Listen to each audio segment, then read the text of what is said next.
amado Pai, muito obrigada. Quando nós nos reunimos para buscar a Tua face, é sempre um privilégio, uma grande bênção.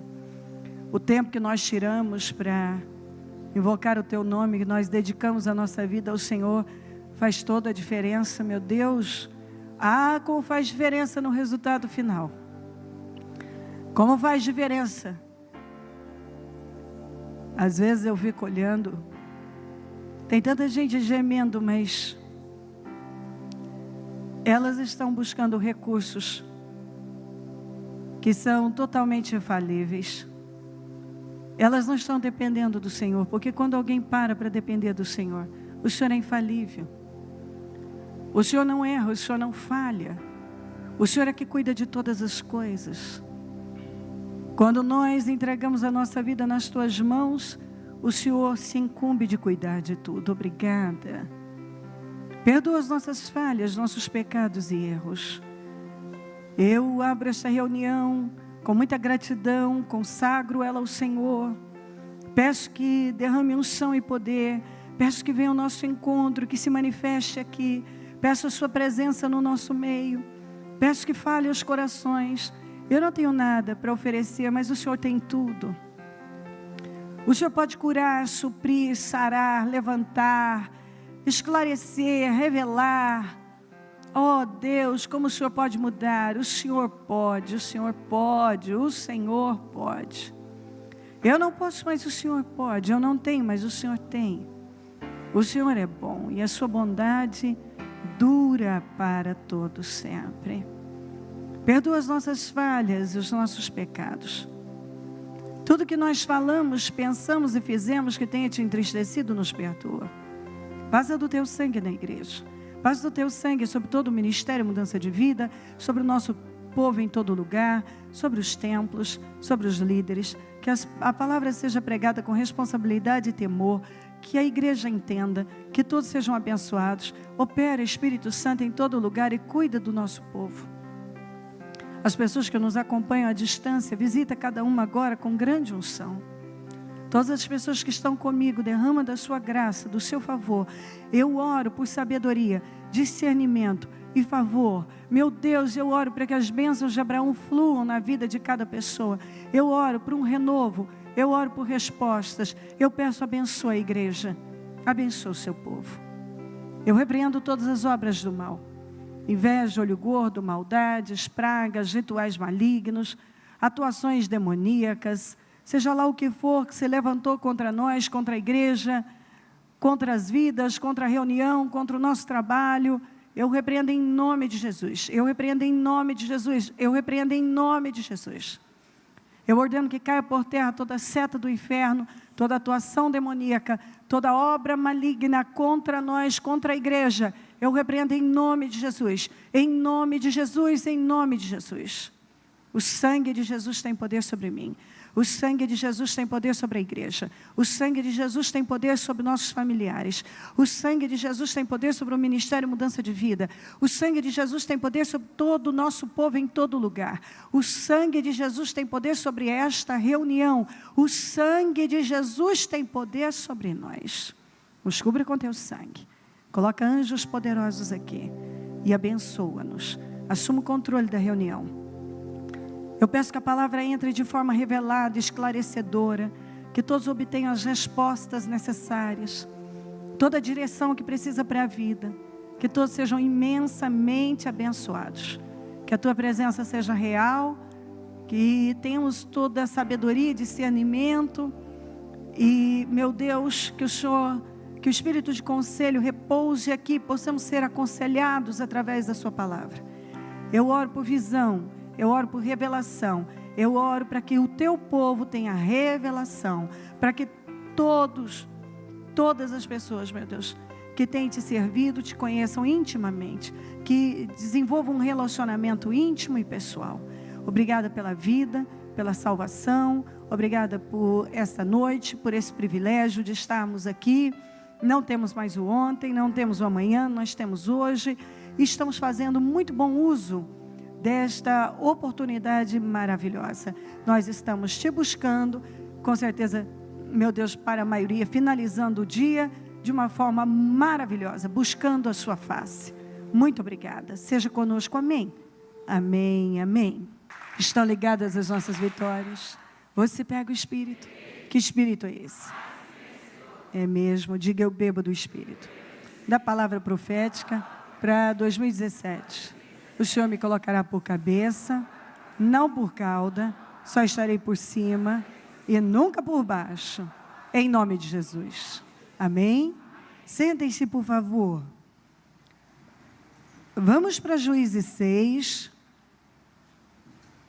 Eu gosto muito desta palavra e acredito que aqui nós encontramos direções importantes, conselhos importantes para a nossa vida. E vamos estudar um pouco essa passagem, esse capítulo 6 de Juízes. Vamos começar aqui então com de novo. Esse de novo deve sempre chamar a sua atenção. Quando você está sempre caindo no mesmo erro, você precisa parar e entender que há um problema ali, que você não está conseguindo vencer sozinho. E que definitivamente você vai ter que se humilhar diante de Deus e dizer: Deus, eu não consigo vencer isso, isso se tornou um vício na minha vida. Porque nós encontramos muito, de novo, Israel fez o que o Senhor reprova. Então, se eu estou fazendo algo que é maléfico para a minha vida, porque se o Senhor reprova, é mal para a minha vida. E Ele reprova exatamente por isso, porque vai me fazer mal. Porque às vezes as pessoas acham que Deus reprova uma coisa simplesmente porque Ele, talvez seja um rabugento, porque botou uma ideia fixa na cabeça. Olha, eu não quero isso. Não. Não. Todas as coisas que o Senhor reprova é porque essas coisas vão nos fazer mal. Quando eu digo para o meu filho, eu tenho um filho pequeno, eu digo: não faça isso. Eu estou lá com os meus netinhos e um quer colocar algo na tomada, ou quer fazer algo. Eu não estou dizendo para ele não fazer aquilo só porque eu sou a chata, ou a mamãe chata, ou a vovó chata. É porque eu sei que aquilo é mal para ele, aquilo vai fazer mal para essa criança, vai fazer mal. Eu tenho experiência, então, eu já passei por mais coisas que meus filhos. Então, eles estão adultos, mas muitas vezes eu vou e digo: não faça assim, não tome esse caminho, porque isso não vai te fazer bem. Eu sei que isso não vai fazer. Então, eu não digo porque quero controlar, ou porque quero ser a chata ou a do contra, porque eu já estive lá, eu já tenho experiência com pessoas, então eu sei, isso vai te fazer mal. Isso não vai ser bom para você. Deus, quando diz não faça isso, é porque isso vai prejudicar a sua vida, isso vai atrasar a sua vida. Porque nós temos um privilégio maravilhoso de fazer escolhas, porque Deus nos deu o livre-arbítrio. Então, eu posso escolher o que vou fazer, mas eu não posso escolher as consequências. O resultado disso eu não posso controlar. Eu posso controlar minhas escolhas, mas não posso controlar o resultado. E a gente sabe que, dependendo da escolha que nós fazemos, o resultado não vai ser satisfatório, não vai trazer alegria, não vai trazer paz, não vamos ficar felizes, e Deus não quer isso. Definitivamente precisa entrar na cabeça das pessoas que, por exemplo, quando você diz para o seu filho: olha, vamos estudar, não quero que você perca o ano, porque você vai se frustrar, isso vai fazer falta para você, você vai se sentir mal e vai ficar frustrado, é um ano inteiro perdido. Por que perder? A mesma coisa Deus fala para nós. Ei, não tome esse caminho, eu não quero que você se frustre. Que o seu ano seja um ano infeliz, triste. Não faça isso. Quando você olha que as notas do seu filho estão baixas, você diz, não, vamos pegar para valer, vamos estudar agora, eu vou te ajudar e tal. Você quer. Deus, quando Ele vê que você está descambando, Ele manda a palavra, Ele está, aliás, antes de descambar, Ele manda a palavra, mas Ele está sempre pronto para nos ajudar, quando já estamos com as notas vermelhas. Ele está lá, não quero que você se frustre, eu não quero você assim, eu vou ajudar você. Eu quero ajudar você. Mas o que acontece? Como nós falamos ontem, Ele é o cabeça, mas nem todos estão atentos para o Senhor, que é o cabeça. Ele é o cabeça. E quando Ele fala, é porque Ele quer nos proteger. E cada pessoa, ao menor sinal de que alguma coisa não está funcionando bem, ela já deveria agir. Mas sabe o que eu vejo? Algumas pessoas esperam tudo desabar para ir lá tentar consertar aquilo. Por que permitir isso? Se o Senhor é o cabeça, Ele está falando. Ele está alertando você. Ele está dirigindo a sua vida.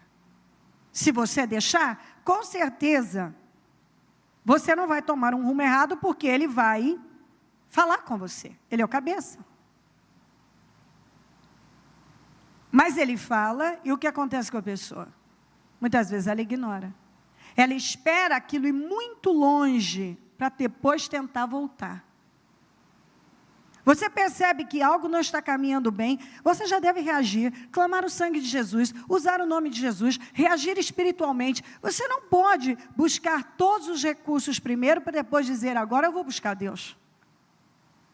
Você não pode deixar simplesmente uma coisa desabar na sua vida, para depois dizer, agora eu preciso reconstruir. Não é inteligente, nós podemos evitar muitas coisas, porque o Senhor dá sinais, Ele vai falando. A palavra vem, Ele fala o seu coração, Ele está sempre nos dirigindo. Ele está sempre lutando para chamar a nossa atenção e dizer, esse caminho não é bom para você.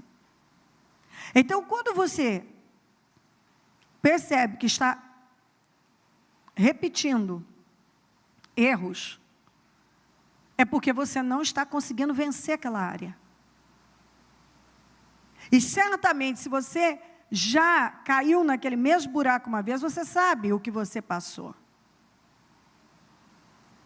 Então, você não pode simplesmente ignorar e dizer, não, eu não vou mais fazer isso de novo. Não, você tem que ver isso como um problema, como uma fraqueza importante, um vício, se tornou um vício, que você precisa da ajuda de Deus. Senhor, eu preciso de mais graça nesta área.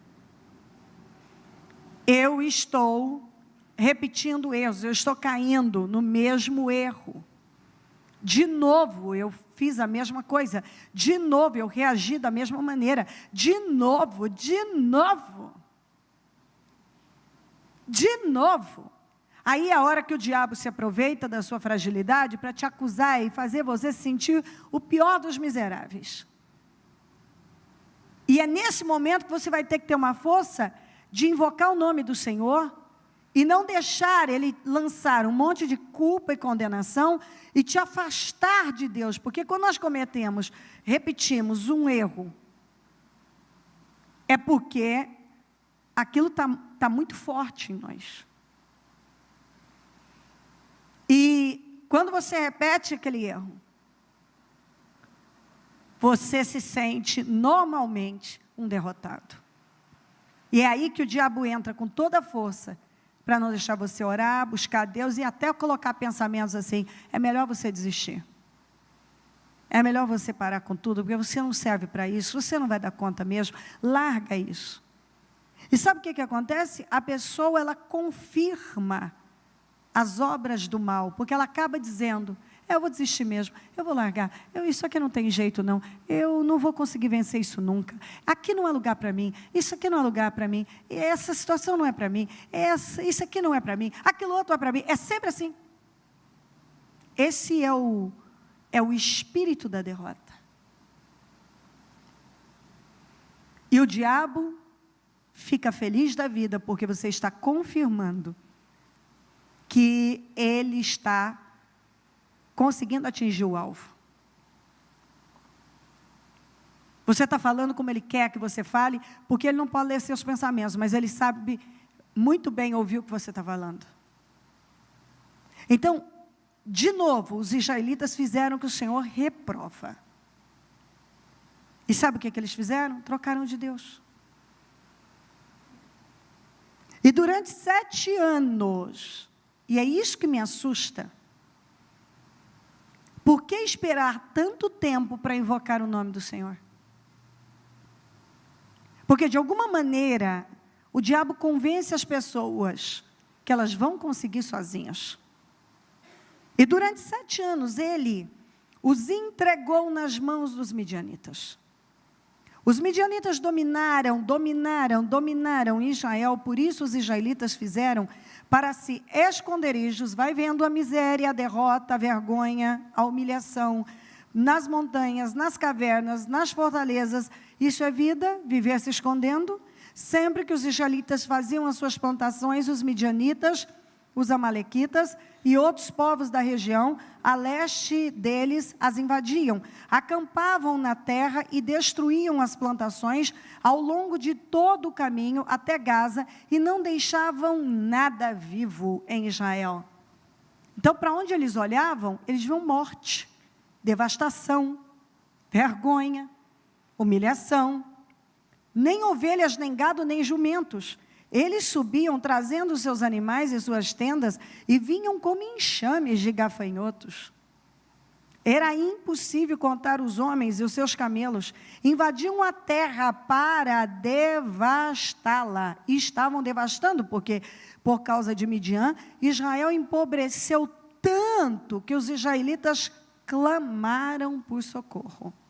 Quer dizer, eu espero a minha vida minguar quase que secar ou secar completamente, para eu tomar uma posição espiritual. Quando os israelitas clamaram ao Senhor por causa de Midian, então eles não clamaram porque eles tinham sede de Deus, eles clamaram por causa de Midian.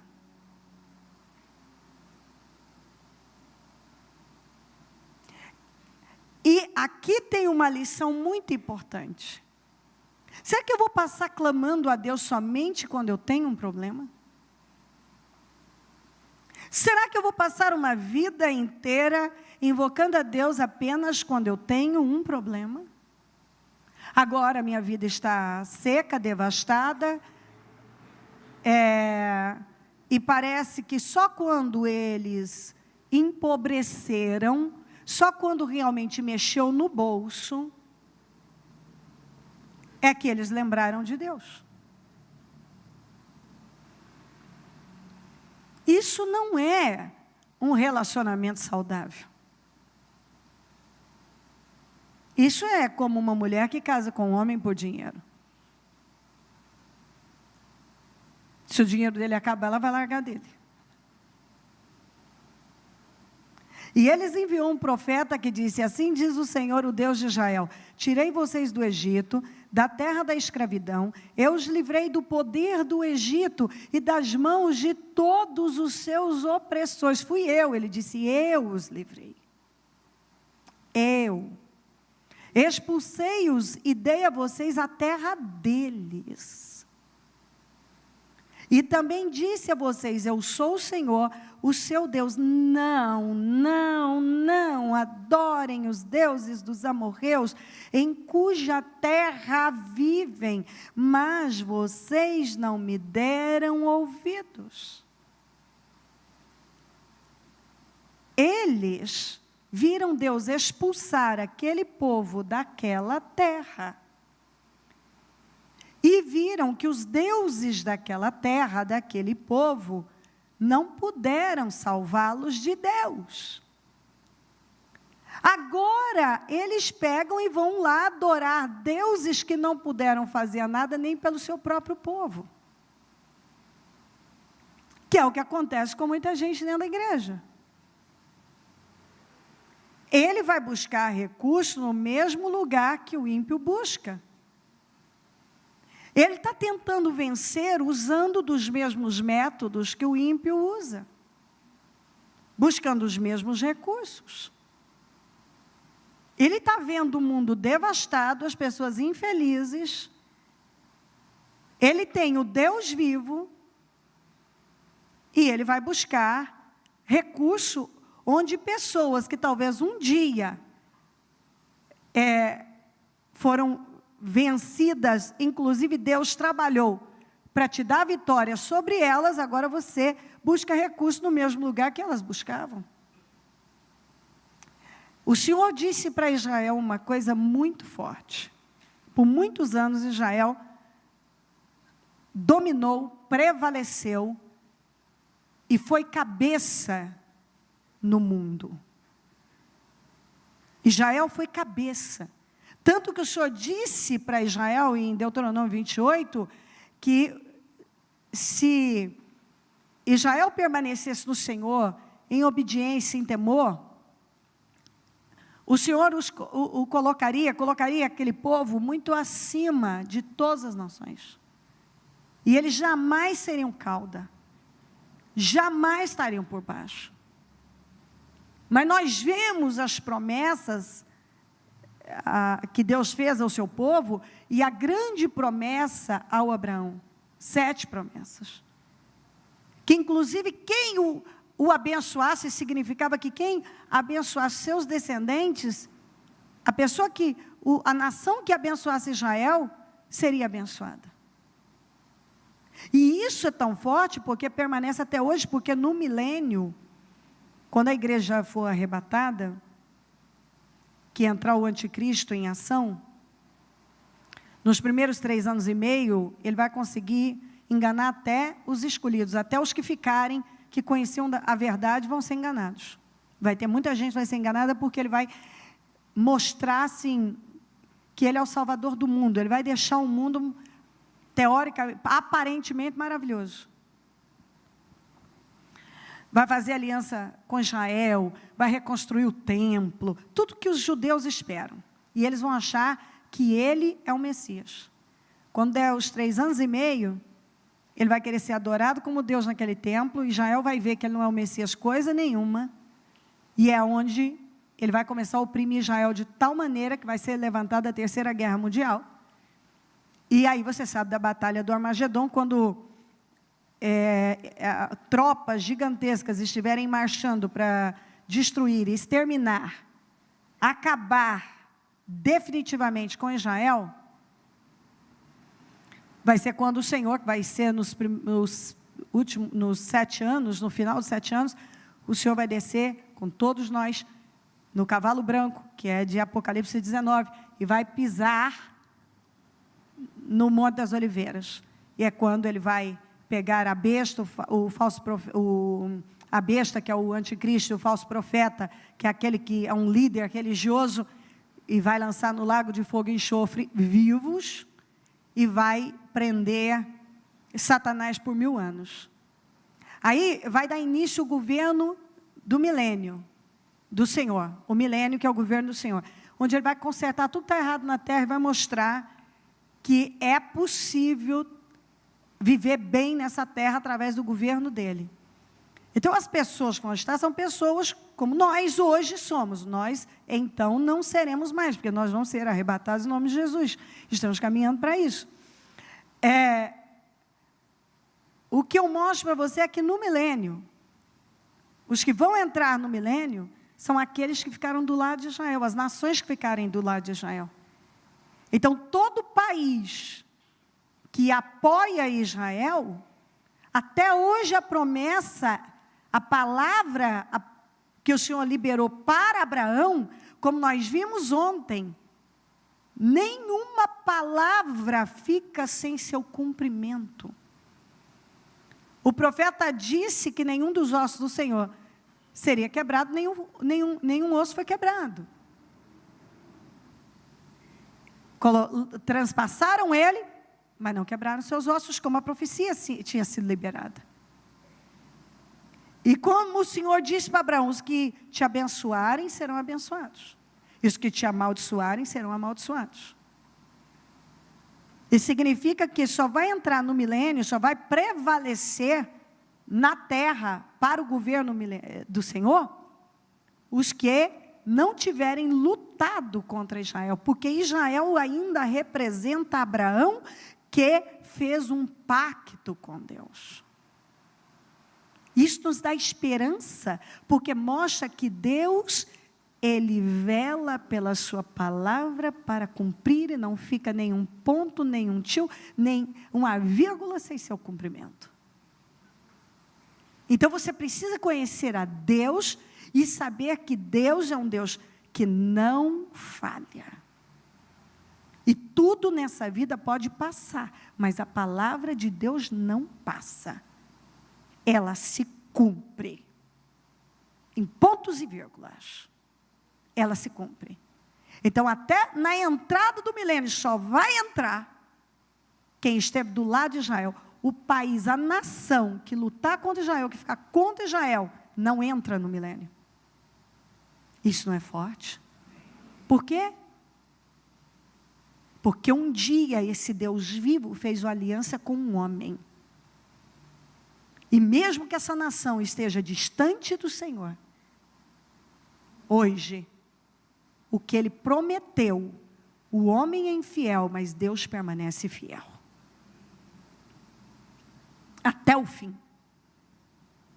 Então eu entro nisso para mostrar para você que Deus cumpriu com a sua palavra na vida deles. E disse, não adorem outros deuses. Por quê? Porque isso é mal, isso vai acabar com a sua vida, vai roubar vitórias de você.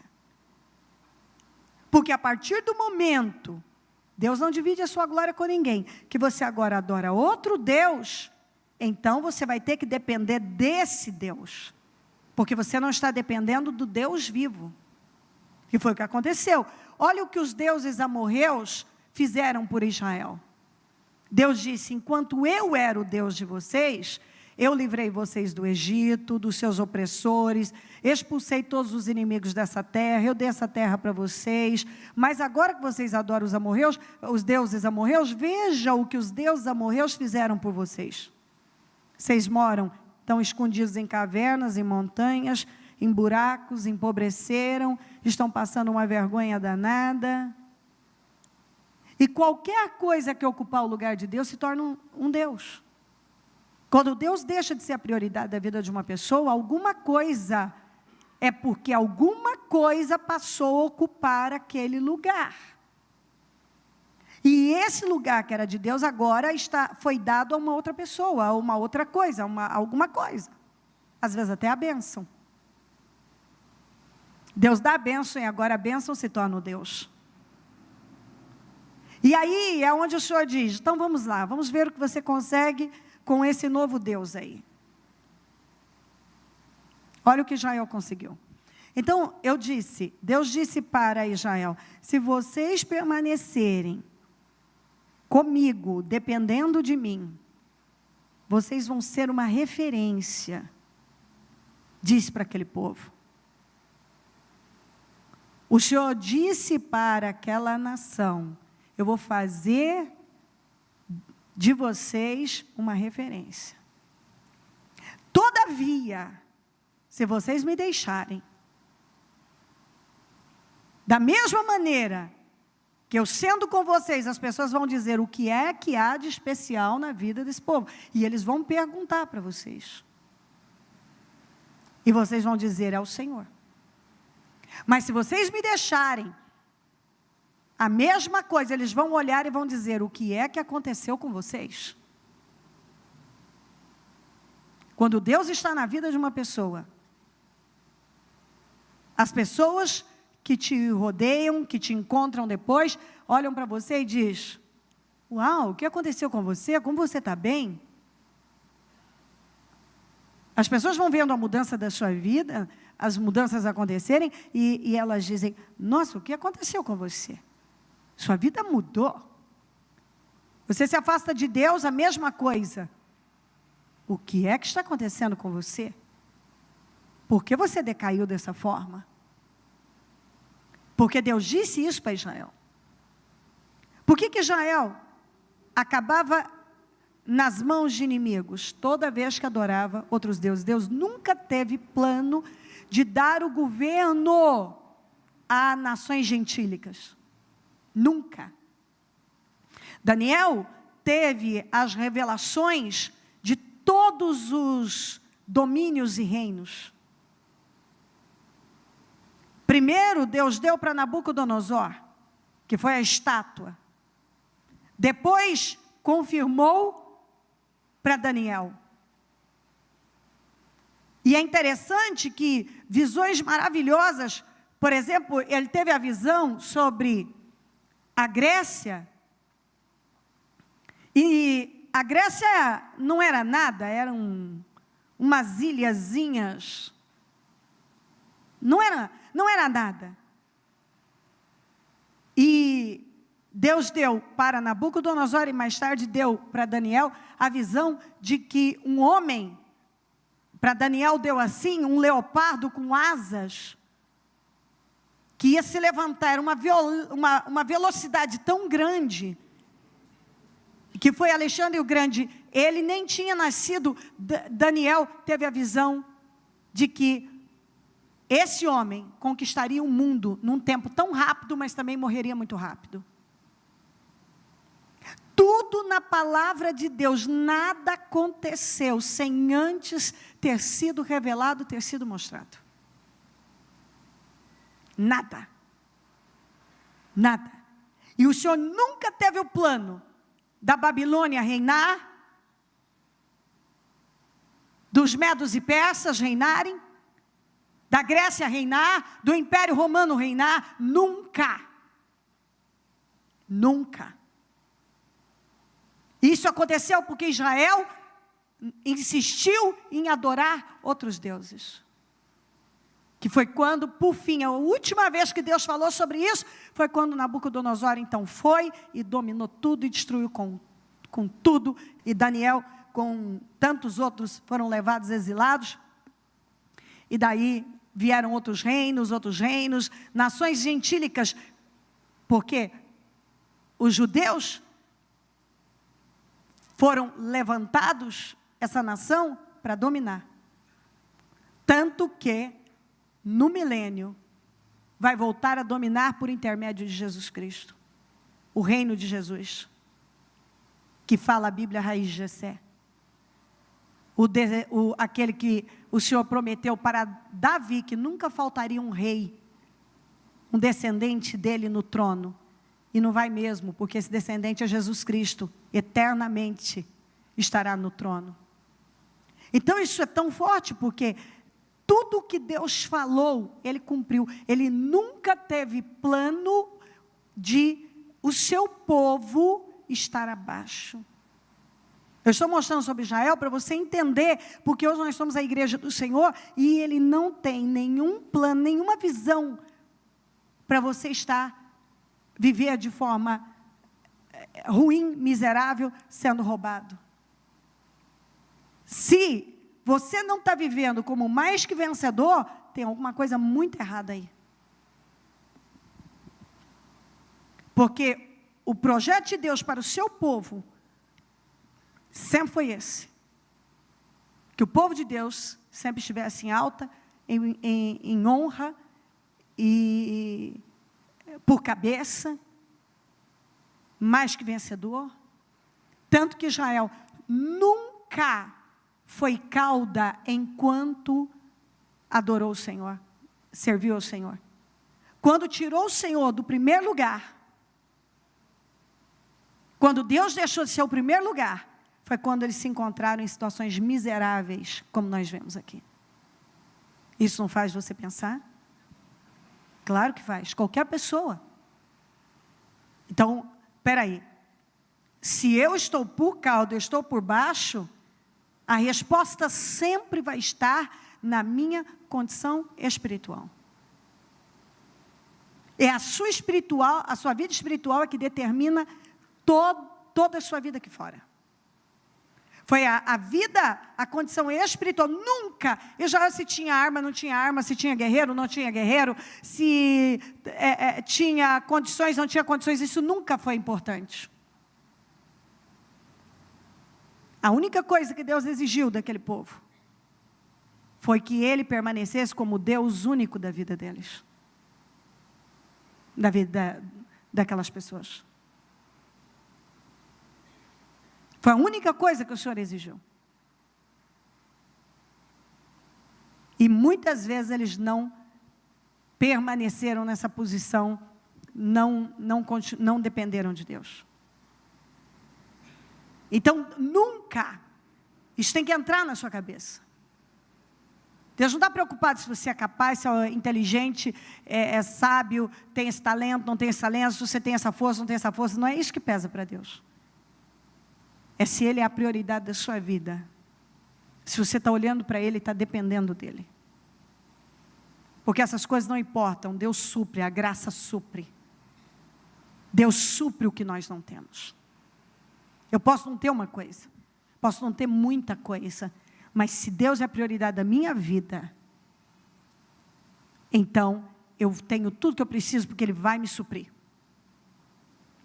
Muitas vezes Israel foi a nação com menos possibilidade de vencer alguma coisa. E por que prevaleceu e venceu? Porque o Senhor era a prioridade daquela nação. Você encontra, eu poderia assim passar a Bíblia e mostrar para você a quantidade de vezes que Israel não tinha possibilidade alguma de vencer alguma coisa.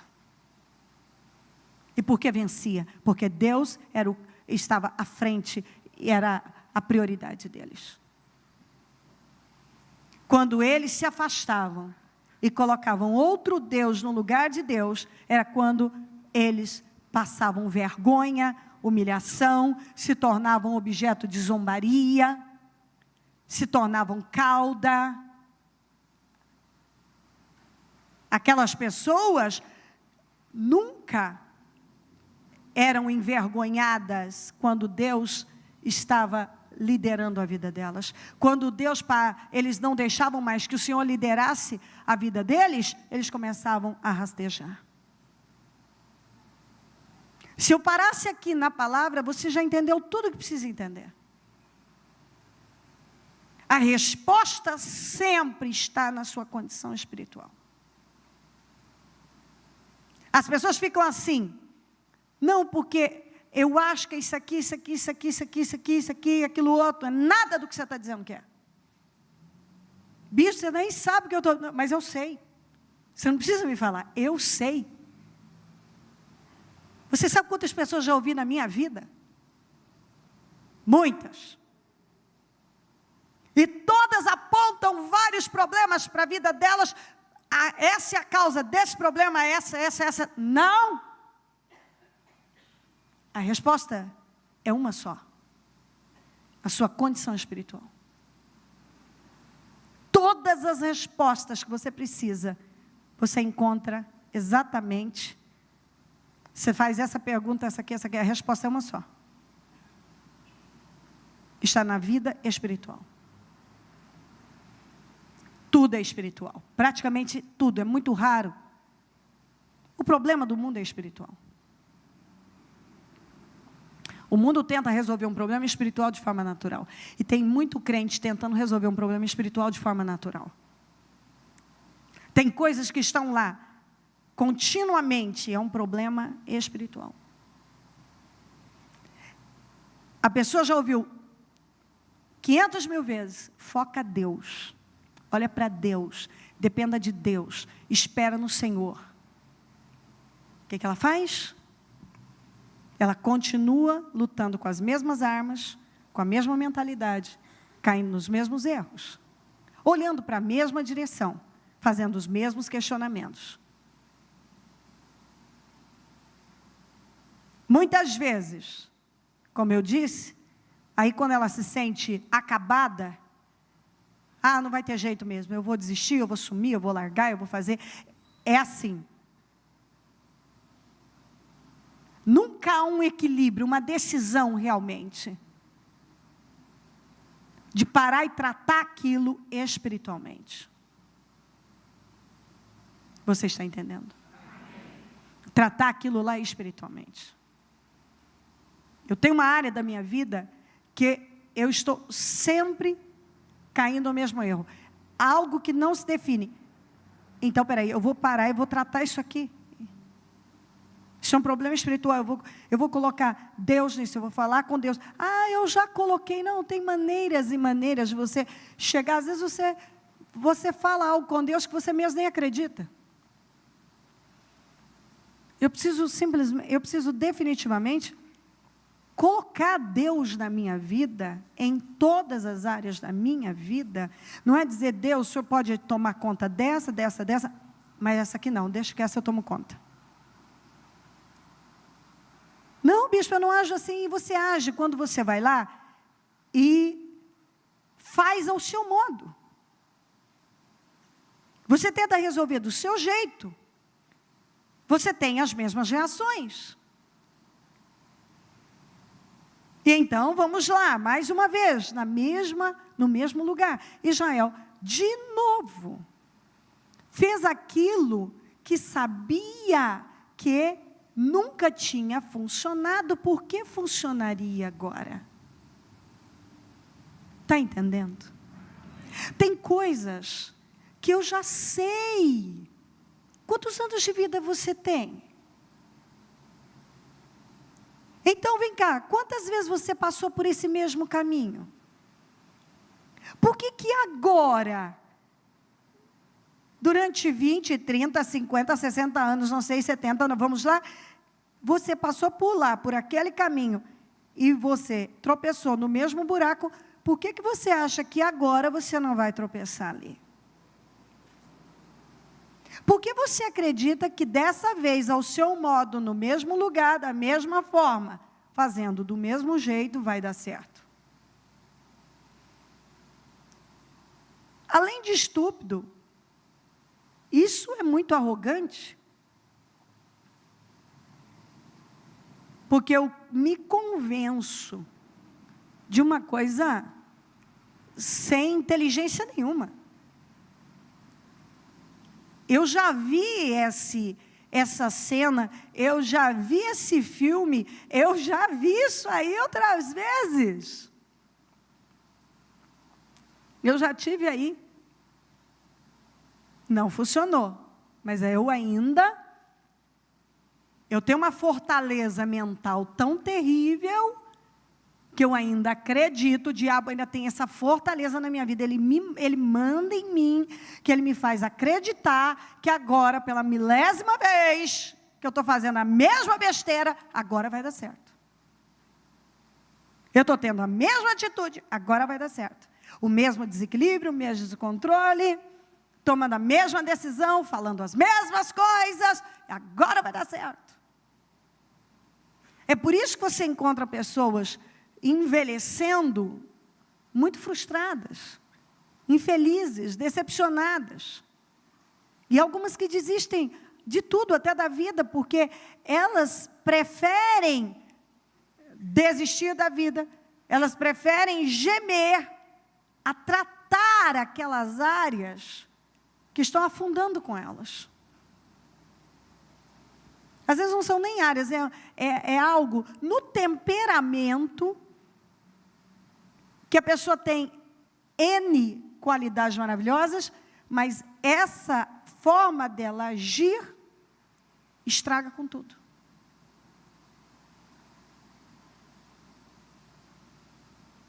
Estraga. Israel, de novo, cometeu o mesmo erro, deixou o Senhor e foi adorar os deuses daqueles moradores que o Senhor tinha expulsado para dar a terra para eles. Aí a gente lê, acompanha isso aqui, nós pensamos, meu Deus, mas que coisa estúpida. Como uma pessoa pode fazer isso? Pois é, como, não é? Como, não é? E a gente vê a história se repetindo o tempo todo. De novo a pessoa cai no mesmo erro. Ela adora, coloca um outro Deus no lugar de Deus, depende de um Deus que não pode fazer nada nem pelo seu povo, vai fazer alguma coisa por ele.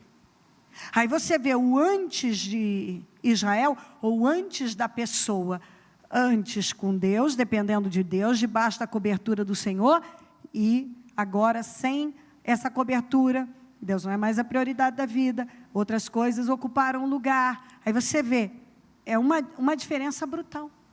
É o que você está vendo aqui. Olha o tamanho da opressão, o tamanho da vergonha. Então o anjo 11 do Senhor veio e sentou-se sobre a grande árvore de Ofra, que pertencia ao abiezita Joás. Gideão, filho de Joás, estava malhando o trigo num tanque de prensar uvas para escondê-lo dos midianitas. Importante isso. O trigo, ele tinha que ser malhado num terreiro, numa eira grande, porque ele precisava ser batido, né, malhado. Tinha que bater forte para os grãos caírem. Agora, um tanque de prensar uvas, vocês já devem ter visto em filmes, ou até pessoalmente, ele é pequeno, as uvas eram colocadas lá, e aí as pessoas iam pisando para sair o suco, para fazer o vinho, etc. Imagina o quão apertado estava ele tentando para esconder aquele mantimento, esconder do inimigo, porque lá dentro não ia dar para ver, tentando malhar o trigo num lugar que não era para a função, não era para isso. Então ele estava tentando fazer algo num lugar errado. Aquele não era o lugar certo. Mas por que ele estava naquela condição tão apertada, tentando fazer algo num lugar tão apertado, num lugar errado? Por causa da condição espiritual deles.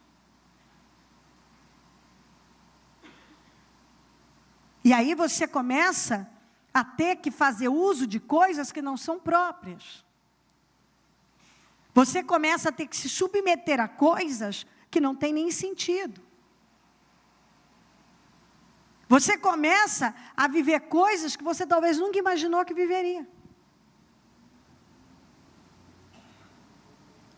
Então o anjo do Senhor apareceu a Gideão e lhe disse: o Senhor está com você, poderoso guerreiro. O Senhor sempre chama a existência que não existe, porque ele era um homem medroso. E nós vemos aqui ele escondido num tanque de prensar uvas para malhar o trigo, porque estava com medo. Mas o Senhor escolheu esse homem, que você vai ver que ele mesmo se apresenta como da família mais pobre e o mais sem influência, aquele que não tinha influência nenhuma na família. Ele mesmo mostra que ele não era a pessoa certa. Mas é isso que eu mostro para você. Deus sempre pega uma coisa que parece loucura.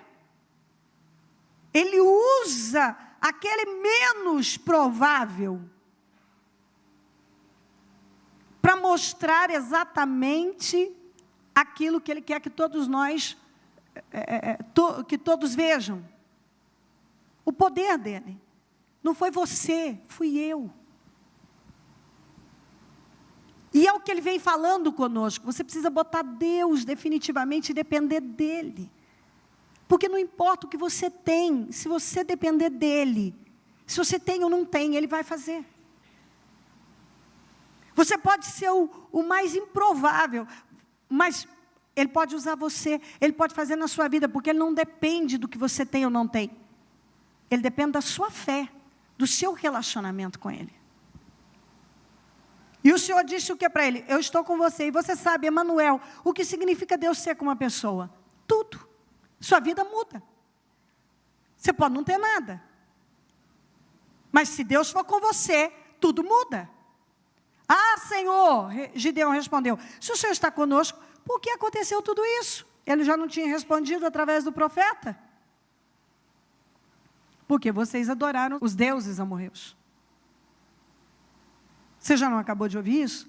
Porque é exatamente isso que o Gideão falou aqui, ó. Onde estão todas as suas maravilhas que os nossos pais nos contam, quando dizem, não foi o Senhor que nos tirou do Egito, mas agora o Senhor nos abandonou e nos entregou nas mãos de Midian. Às vezes a pessoa, ela vai lá, ela faz escolhas, e aí ela fica lá. Eu não sei por que eu estou passando por isso. Eu não sei por que isso. Eu não sei por que aquilo. Eu não sei, eu não estou entendendo. Preste atenção. É impossível uma pessoa não saber. Porque o Espírito Santo, ele discerne as coisas, ele revela. É muito estranho quando alguém fica lá, eu não sei, eu não sei, eu não sei. O que aconteceu com suas maravilhas? Deus tinha dito já, eu continuo o mesmo. E você tem que entender, Deus continua o mesmo. São as pessoas que mudam. É a condição espiritual que muda. Não é Deus que muda. Somos nós que mudamos. Outro dia eu dependia inteiramente dele, agora eu estou dependendo dos deuses dos amorreus. O Senhor se voltou para ele, não deu resposta para aquilo. Você já percebeu que Deus não responde algumas coisas? Principalmente quando ele sabe muito bem que você sabe o que está acontecendo. Ele não vai te dar resposta. Ele não respondeu para aquela pergunta. Ele disse, o Senhor se voltou para ele e disse, com a força que você tem, vai libertar Israel das mãos de Midian. Não sou eu quem o está enviando? Eu sempre gosto disso. É com a força que você tem. É com o que você tem que você vai fazer coisas grandes.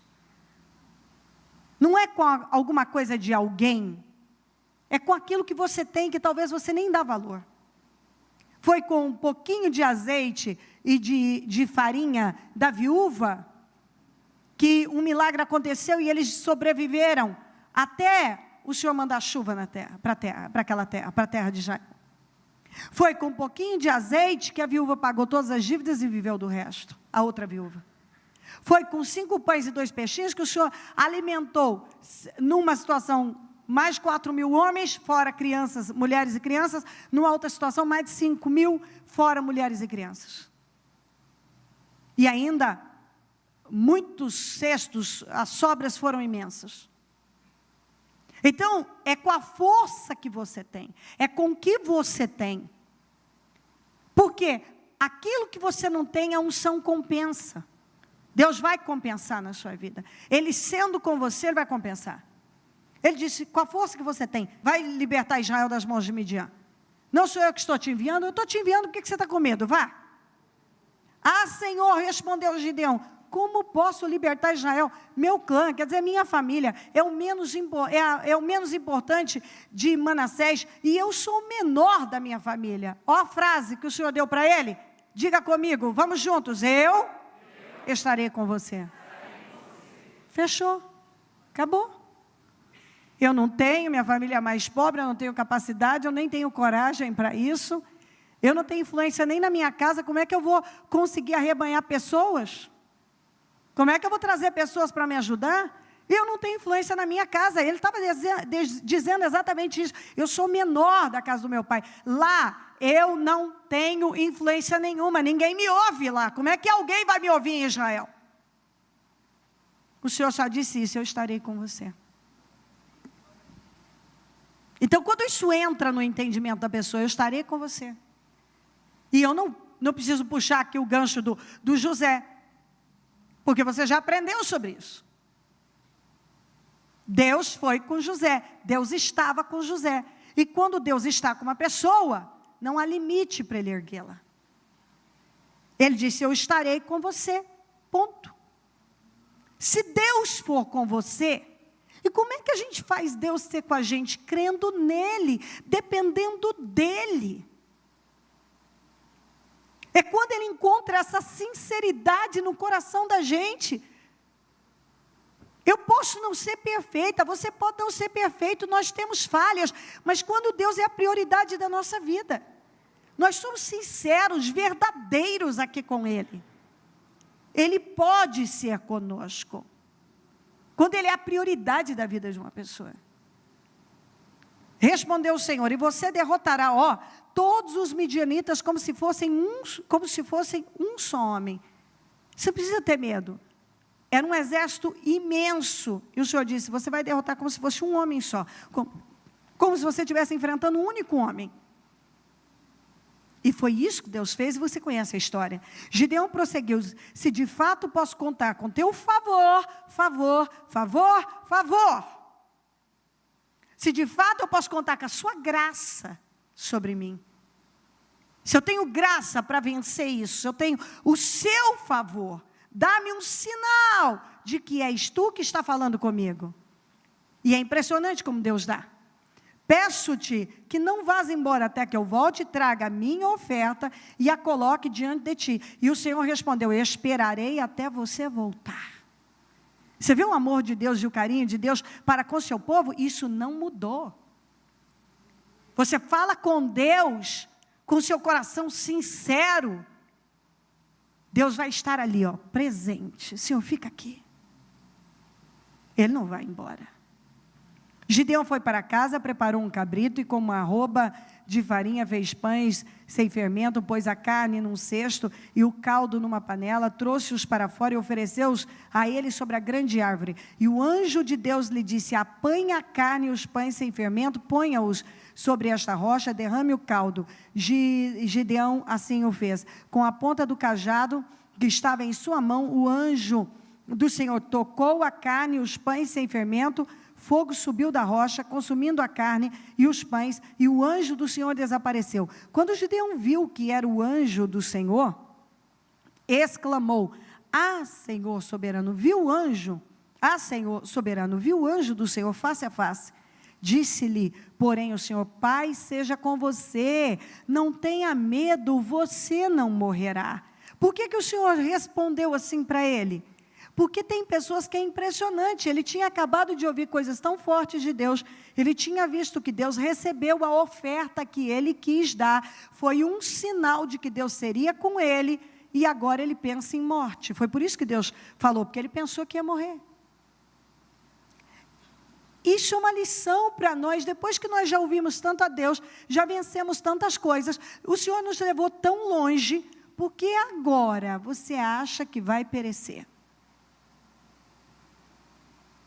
Você já viu o quanto nós encontramos esse tipo de situação na Bíblia? A pessoa venceu coisas imensas, ela foi tão longe, Deus já foi tanto com ela, e num momento, por uma coisa, às vezes até sem sentido, ela já pensa no pior e quase que se entrega ao pior. O Senhor disse, paz seja com você, o que eu tenho com você, Gideão, é paz. Eu creio que o que Deus está dizendo para você é isso, o que eu tenho com você é paz. Então você pode ficar em paz, você não precisa ter medo, você não vai morrer, você não vai fracassar, isso não vai terminar assim. Gideão construiu ali um altar em honra ao Senhor, e lhe deu este nome, o Senhor é paz. Até hoje o altar está em Ofra dos Abiezitas. Naquela mesma noite, o Senhor aceitou a oferta que ele tinha dado, nós já aprendemos sobre isso, mas o meu ponto aqui mais importante, naquela mesma noite o Senhor lhe disse, separe o segundo novilho do rebanho do seu pai, aquele de 7 anos de idade, despedace o altar de Baal, que pertence a seu pai, era do pai dele. E corte o pó sagrado de Azerá, que está ao lado do altar. Depois faça um altar para o Senhor, seu Deus, no topo desta elevação. Ofereça o segundo novilho em holocausto, com a madeira do pó sagrado que você irá cortar. Assim Gideão chamou 10 dos seus servos, e fez como o Senhor lhe ordenara, mas com medo da sua família e dos homens da cidade, fez tudo de noite e não durante o dia. Você vê que ele era um homem que tinha muito medo, e é tão interessante Deus usar um homem que era tão medroso, para depois dizer para 32 mil homens, quem tiver com medo pode ir embora para casa. Você vê como Deus faz? Ele pega mesmo o inusitado. Foi ele que disse, o Senhor disse, tem gente demais, fala para esse povo que quem tiver com medo pode ir embora. Ele é o que mais tinha revelado o medo. E agora ele tinha que enfrentar o seu próprio medo e ainda falar para um bando de pessoas. Quem tiver com medo vai embora para casa. E por fim o Senhor reduziu, naquele dia, 22 mil homens foram embora. Ficaram 10 mil. Depois o Senhor reduziu para 300. Porque o Senhor queria mostrar que quem deu, ele fez daquela maneira, para mostrar que aquela vitória vinha dele. E Deus sempre trabalha dessa maneira, para que fique evidente que foi ele que fez. Mas vamos voltar para o ponto aqui importante. O Senhor recebeu a oferta dele, e é exatamente isso. Você vem, você faz algo para o Senhor, você está talvez semeando algo, fazendo algo, e o Senhor está recebendo. Mas chega aquele momento que ele fala exatamente o que ele quer, como ele falou com Abraão. Abraão já tinha oferecido muitas ofertas ao Senhor, mas chegou o dia que o Senhor disse, eu quero o seu filho. Deus sempre sabe o que ele quer. E ele costuma apresentar e dar detalhes, você não fica confuso. Você sabe quando Deus está requerendo algo de você.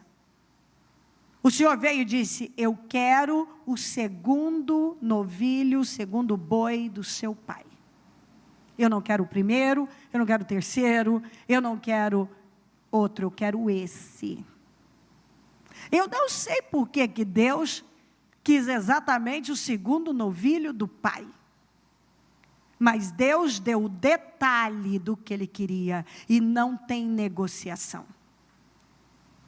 Então eu quero dizer para você o seguinte, quando Deus chega para nós, e diz, eu quero isso de você, não adianta você tentar dar isso.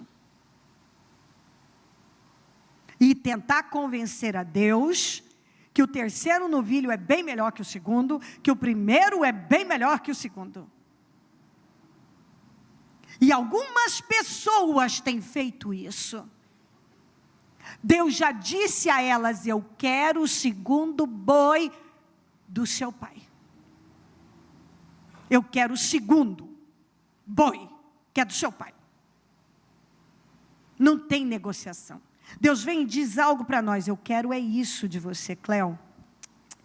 Eu estou recebendo seus cabritinhos, recebi, estou feliz, está tudo bem.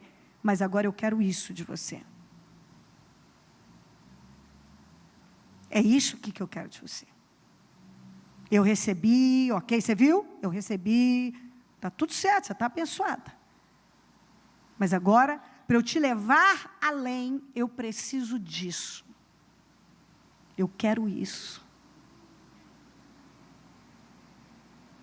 E eu não tenho dúvida que Deus já disse a você o que é que Ele quer de você. E talvez você ache que vai poder negociar com Deus. E Deus está dizendo que não tem negociação.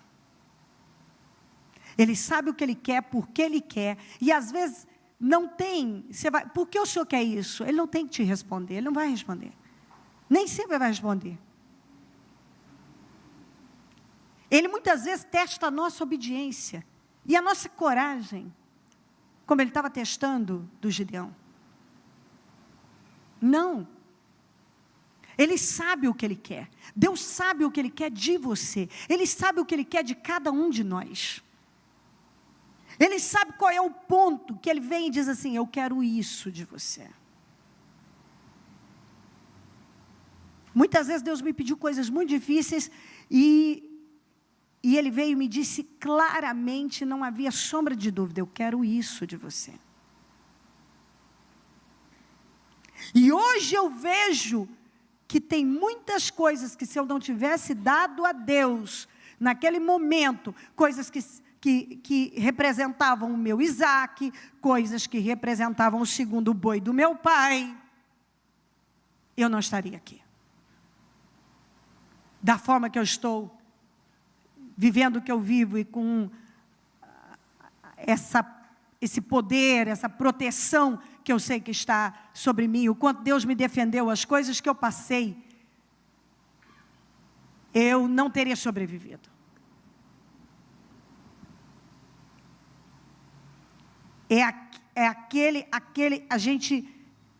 Nós somos levados por Deus para uma situação de que, ok, você tem feito isso. Muitas vezes eu disse, Senhor, mas olha, eu tenho feito sim, tenho recebido seus cabritos. Mas agora eu quero isso. Como quando Abraão ofereceu holocaustos e seus sacrifícios, Deus recebeu. Você vai lá, os altares que ele levantou e que ele ofereceu ao Senhor, o Senhor recebeu. Mas agora ele queria Isaac.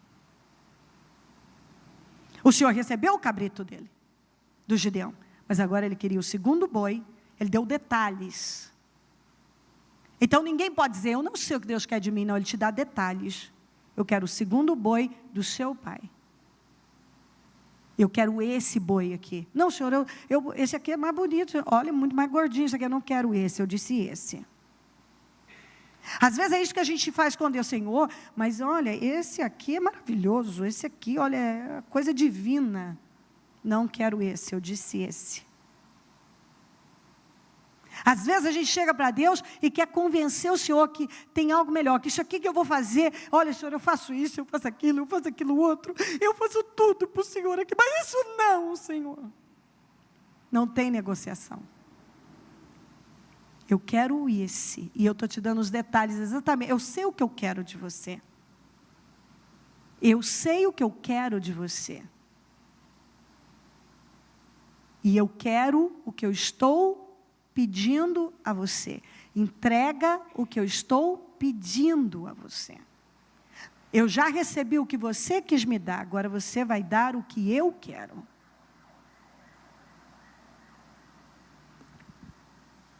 De manhã, quando os homens da cidade se levantaram, lá estava demolido o altar de Baal, com poste sagrado ao seu lado, cortado com um segundo novilho, sacrificado no altar recém-construído. Ele fez algo maravilhoso. Tinha o altar de Baal, e era por causa daquele altar e daquele poste sagrado, que Israel estava gemendo daquele jeito. Aqueles deuses eram os deuses dos amorreus. Às vezes nós estamos no cristianismo, nós estamos servindo a Deus há tanto tempo, e ainda não demolimos alguns altares e não derrubamos alguns postes sagrados na nossa vida. Ainda temos alguns ídolos dentro de nós. Se você vasculhar, você ainda vai encontrar alguns ídolos aí. Alguns altares que não foram demolidos, ou seja, coisas que têm ocupado demais a sua vida,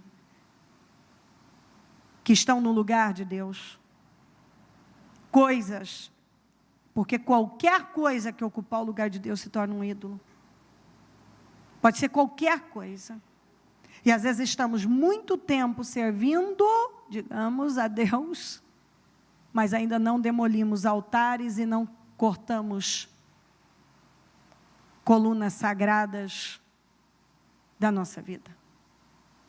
E a gente sabe que tanto a feitiçaria como a idolatria são pecados terríveis, só que a gente sempre tende a pender para aquele lado de que não, mas eu não faço isso, eu não faço aquilo, mas nós sabemos que feitiçaria, por exemplo, rebelião é como pecado de feitiçaria. E às vezes a gente tem, se a gente mergulhar, há rebeliões lá dentro.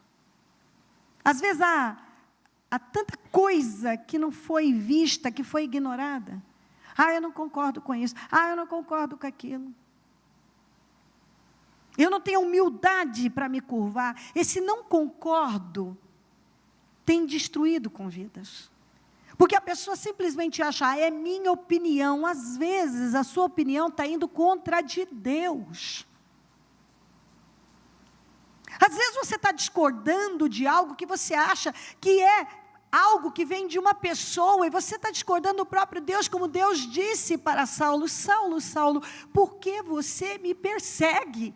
Mas ele não estava perseguindo Jesus, porque Jesus já tinha ido para a glória, ele estava perseguindo os crentes, e Jesus disse, você está me perseguindo. Então, quando você persegue um justo, você está perseguindo o próprio Jesus. Isso significa que quando você, tudo é discorda disso, discorda daquilo outro, eu não concordo com isso, você está em feitiçaria. Isso é rebelião. E você fecha e vai, tem gente que se fecha e fica remoendo, e pensa mil coisas, imagina e fantasia, e vai para lá e vem para cá, o diabo se iranda com a mente da pessoa. Depois, ela passa por momentos tão terríveis, porque as consequências vêm, talvez até pelos impulsos, na hora da emoção, atitudes estúpidas acabam sendo tomadas, depois só sobra o quê? A vergonha, a derrota. O orgulho, a arrogância, é como o pecado de idolatria. Isso é bíblico, eu não estou falando nada que eu não possa provar.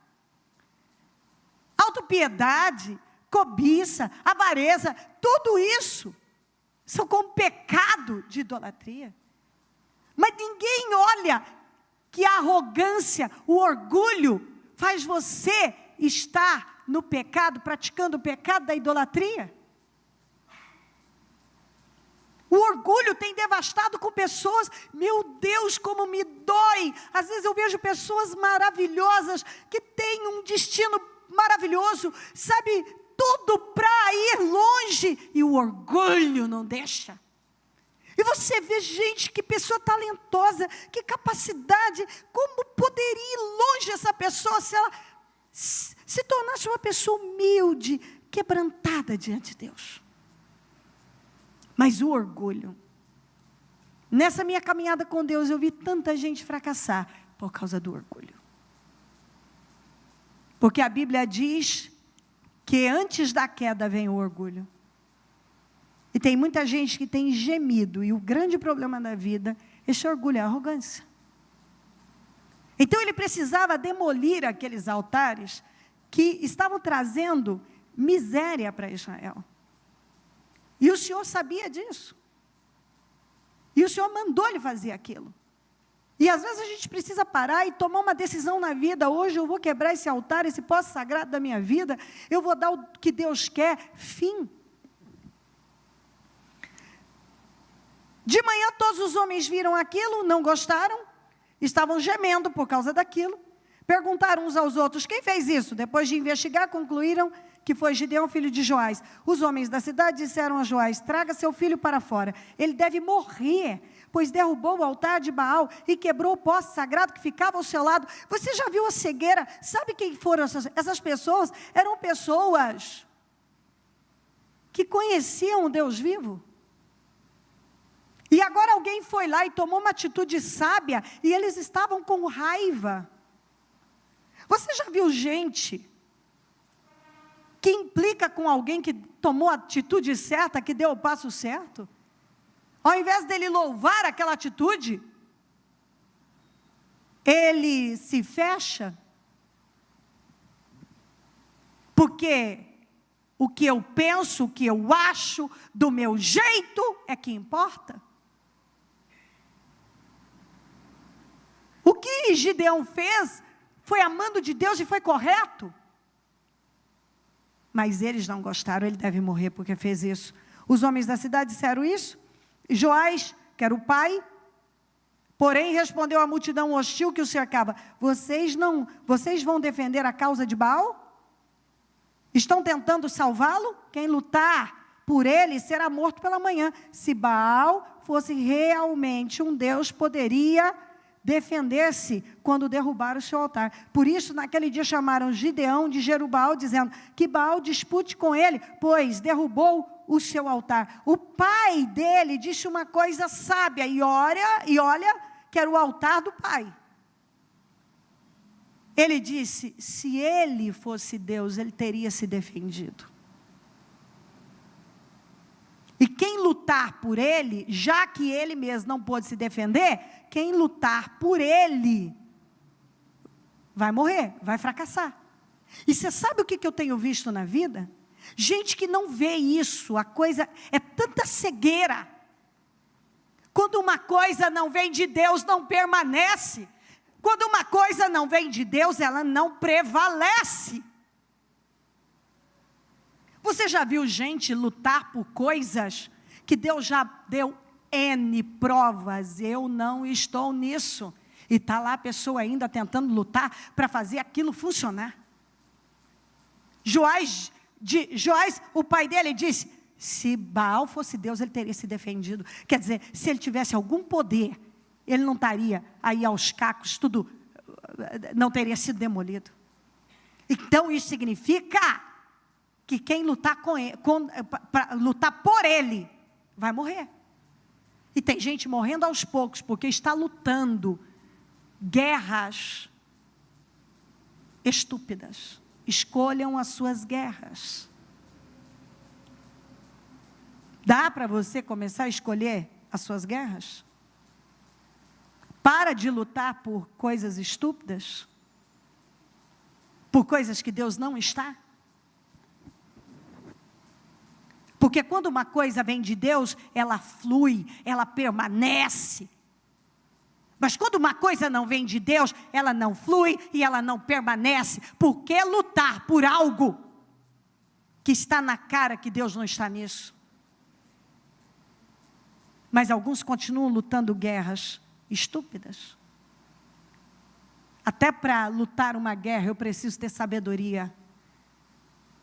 Porque tem guerra que eu não tenho que lutar. Isso é perda de tempo. Eu não vou mexer com isso. Tem coisa que eu não vou mover um dedo. Tem coisa que eu viro as costas e vou sacudir a poeira do pé e fim. Eu lá vou mexer com isso? Deus não está nisso?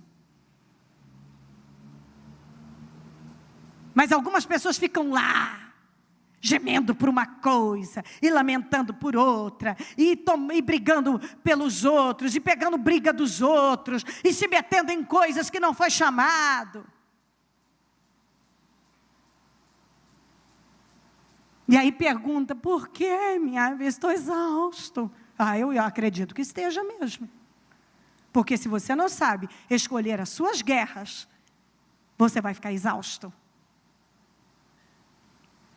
Quando uma coisa é de Deus, ela flui, ela permanece. Se não permaneceu, porque não veio de Deus.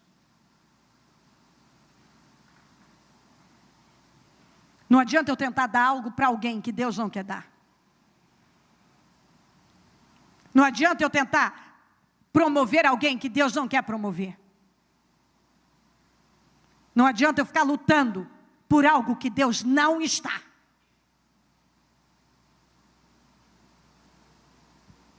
Nesse meio tempo, todos os midianitas, amalequitas e outros povos que vinham do leste, uniram os seus exércitos e atravessaram o Jordão e acamparam no vale de Jerel. A coisa começou a ficar preta, pior, porque agora eles estavam ali, próximos, perto, unidos, muitos inimigos. Então, o Espírito do Senhor apoderou-se de Gideão, e ele, com toque de trombeta, convocou os abiesitas para segui-lo, enviou mensageiros a todo Manassés, chamando as armas, também a Azer, a Zebulon, a Naftali, que também subiram ao seu encontro. Lembra que ele disse que ele não tinha influência na casa dele? Mas quando o Espírito do Senhor se apoderou dele, ele tocou a trombeta, ele reuniu 32 mil homens. Você vê a diferença? Quando Deus é com uma pessoa, e o Espírito do Senhor toma a vida daquela pessoa, o pouco que ela faz, ele tocou a trombeta, estava todo mundo lá. Quando Deus é com uma pessoa, Deus disse, eu estarei com você. E o Espírito do Senhor se apossou dele. É tudo o que você precisa, Deus ser com você e o Espírito do Senhor se apossar de você. Que aquilo que você nunca imaginou que ia fazer, você faz, você consegue, você tem êxito, ao tamanho do êxito dele. Mas Gideão ainda precisava ganhar mais segurança, e ele foi pedir alguns sinais para Deus. Ele já tinha pedido, agora pediu mais. E Gideão disse a Deus, quero saber se vais libertar Israel por meio do intermédio e comprometeste. Eu vejo que Deus é maravilhoso. Qualquer um de nós já tínhamos perdido a paciência. Qualquer um de nós. Você está me perguntando a mesma coisa de novo. Vê, colocarei uma porção de lã na eira, se o orvalho molhar apenas a lã e todo o chão estiver seco, saberei que tu libertarás Israel por meu intermédio, como prometeste. Assim aconteceu. Gideão levantou-se bem cedo, no dia seguinte torceu a lã e encheu uma tigela de água do orvalho. Disse ainda Gideão a Deus, não se acenda a tua ira contra mim. Ele já estava vendo que aqui já era demais. Deixa-me fazer, eu já tinha, olha, não sei não. Deixa-me fazer só mais um pedido. Permite-me fazer mais um teste com a lã. Desta vez faze ficar seca a lã e o chão coberto de orvalho. E Deus assim fez naquela noite, somente a lã estava seca e o chão estava todo coberto de orvalho. Deus não é fofo? É maravilhoso. Aí deixa eu dizer uma coisa para você, ele teve todos os sinais que ele precisava, que Deus estava com ele. E o meu ponto é, algumas pessoas já receberam todos os sinais que Deus está com ele, que Deus vai honrá-lo, e ele ainda não tomou a posição de seguir, de fazer o que é preciso. Provavelmente Deus já te deu todos os sinais, ele já falou, ele já te mostrou, ele falou no teu coração, ele te deu sinais e sinais. Eu sou com você, vá, dá esse passo de fé, usa a tua fé, vai, eu sou com você. E a pessoa ainda está lá travada, mas será, Senhor, mas será? E o Senhor está dizendo, eu já te dei todos os sinais. E o final da história você sabe. Gideão foi mais que vitorioso. Foi incrível aquela vitória. Coloquem-se de pé, por gentileza. A mão no seu coração. Você ouviu coisas importantes que eu tenho certeza que são transformadoras. Então, com a mão no coração, é hora de você realmente rasgar o seu coração e falar com Deus. E dizer, Senhor, eu recebo. E eu estou pronto. Eu não sei qual a área, eu não sei em qual momento da palavra Deus mais falou com você. A resposta que você precisava, você recebeu. Mas eu sei de uma coisa. Eu sei que Deus respondeu a todos que estão aqui. E eu sei que é uma palavra de vitória. E eu sei que é uma direção maravilhosa para a sua vida. É Deus, mais uma vez, garantindo a você que Ele está na sua vida, que Ele está com você, dando a você toda a direção do que deve fazer, o que Ele espera, que talvez você precisava de mais uma confirmação para entregar algo, para tomar uma decisão. Agora você recebeu tudo o que precisava. Rasga o seu coração, se renda ao Senhor e diga, estou pronto, Senhor. Entendi. E fim. Foi maravilhoso. Passa do teu sangue sobre o teu povo agora, Senhor. Vai queimando todos do alto da cabeça à planta dos pés. Que cada um esteja tendo toda a revelação e todo o discernimento necessário. Toda a visão necessária para a vida. Ajuda, Senhor. Levanta com grande poder agora. Vai movendo agora. Vai movendo cada vida. Vai movendo cada um agora, Senhor. É o que eu te peço. Que não fique nenhuma sombra de dúvida. Que toda a revelação que essa pessoa precisa, ela esteja recebendo. E que todas as transformações que ela necessita estejam acontecendo. Ó Deus, que ela receba toda a força, todo o poder, toda a coragem, toda a ousadia. Porque o Senhor está garantindo a ela toda a vitória, a certeza. É isso que o Senhor está dizendo, eu estou com você. Eu estou dizendo a você porque que muitas coisas estão acontecendo. Eu estou dizendo porque que talvez algumas ainda não estão onde poderiam estar. Eu estou dizendo a você, pode ir porque eu estou com você. Eu já te dei sinais que eu estou na sua vida e a vitória é sua. Para de lutar guerras que não vai te levar a lugar nenhum. Para. O que é de Deus permanece. Se isso não fluiu, não permaneceu, é porque o Senhor não estava nisso. Fim. Se revela para cada um, Senhor, se manifesta com grande poder. Vai se manifestando aqui. Eu te peço agora, vai movendo tudo em favor de cada pessoa. Eu não conheço as necessidades de cada um, mas o Senhor conhece em detalhes. O Senhor sabe o que está acontecendo em cada coração, no interior de cada pessoa. Eu sei que o Senhor está falando, que o Senhor está nesse momento, Senhor, levando cada um a ver, a entender, e então viver tudo que o Senhor tem determinado para cada um.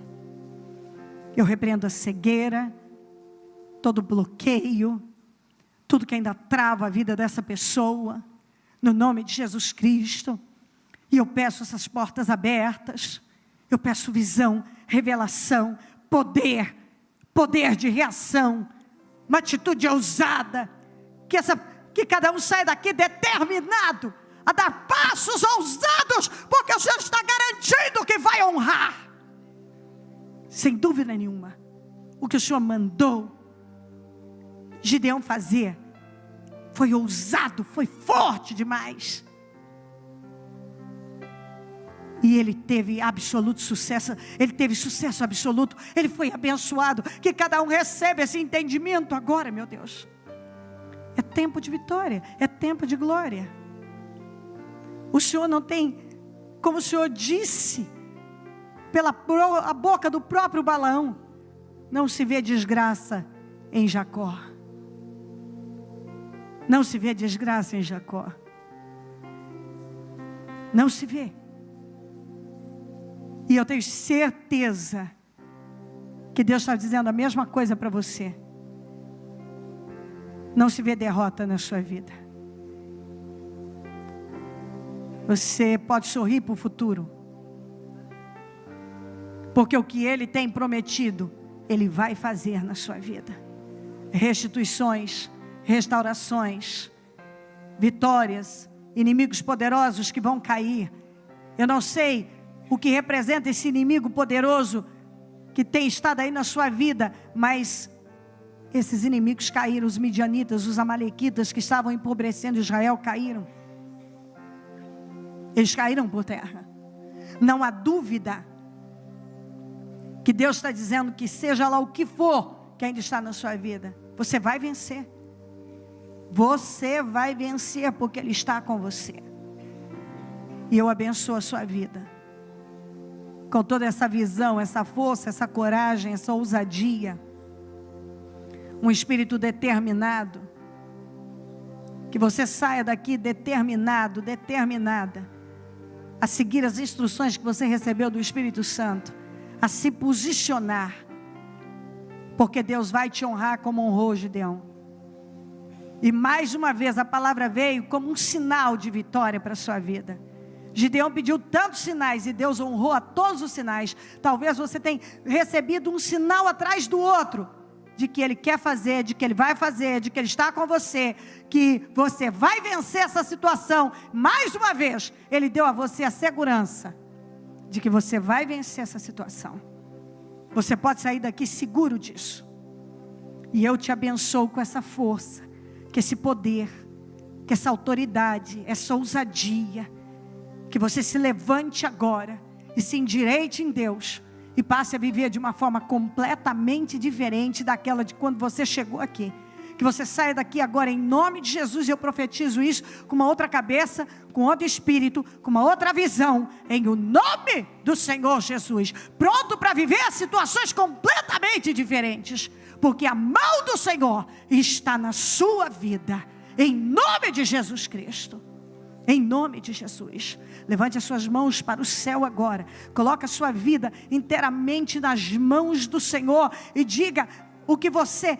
E o que está no seu coração agora: eu confio no Senhor, eu recebo essa palavra, eu saio pronto para entregar o meu segundo boi, eu saio pronto para enfrentar o que eu tenho que enfrentar, eu não vou mais me intimidar, eu não vou mais temer absolutamente nada, eu sei que o Senhor está comigo, eu sei que o seu Espírito está sobre a minha vida, eu sei que hoje foi mais um grande sinal de que o Senhor está dirigindo a minha vida, que o Senhor quer me abençoar.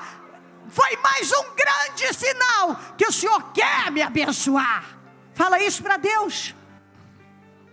Eu não tenho dúvida que essa palavra veio para te esclarecer, abrir a sua mente. Foi mais um sinal de Deus: ei, eu estou investindo em você, eu me preocupo com você, eu amo você, eu estou trabalhando na sua vida. É Deus dizendo: eu não desisti de você, eu estou olhando para você, eu estou te vendo sim, eu tenho algo grande com você. Eu vou fazer, mas você tem que colocar a sua vida inteiramente nas mãos de Deus, e dizer: você dirigida pelo Senhor, e eu confio no Senhor. Eu saio daqui com outro espírito, porque eu sei que está na minha vida, e pronto para fazer tudo que é preciso. Eu ouvi a palavra, Senhor, eu entendi a palavra, eu vou fazer, em nome de Jesus. Com as suas mãos santas estendidas ainda para a direção onde você precisa que Deus haja, então profetiza lá, que as bênçãos de Abraão fluam naquele lugar, naquele endereço, na vida do seu marido, da sua esposa, na vida dos seus filhos, na sua casa, na sua empresa, no seu lar. Então, com as suas mãos estendidas para aquela direção, profetiza agora, que essa porta seja aberta, que esse milagre seja materializado, que essa situação seja completamente mudada, que a bênção do Senhor esteja lá, em nome de Jesus Cristo, em nome de Jesus. Vamos dar as mãos e fazer a oração da concordância. Ó meu Deus querido, amado e santo, eu quero agradecer demais por tudo que fez, e eu concordo com todas as orações, clamores, mudanças, milagres, transformações. Ó meu Deus, eu concordo com a mudança radical na vida de cada pessoa, eu concordo, e eu ligo aqui na terra todas essas vitórias, milagres. Eu concordo, meu Deus, com todas as vitórias do seu povo, e eu ligo aqui na terra, para que todas essas bênçãos sejam ligadas no céu. E eu desligo, Senhor, todas as situações adversas que têm estado na vida dessa pessoa. Eu não sei o que, mas eu desligo aqui na terra, para que seja desligado no céu. E eu abençoo a igreja com um novo tempo, em nome de Jesus Cristo. Amém, amém, amém.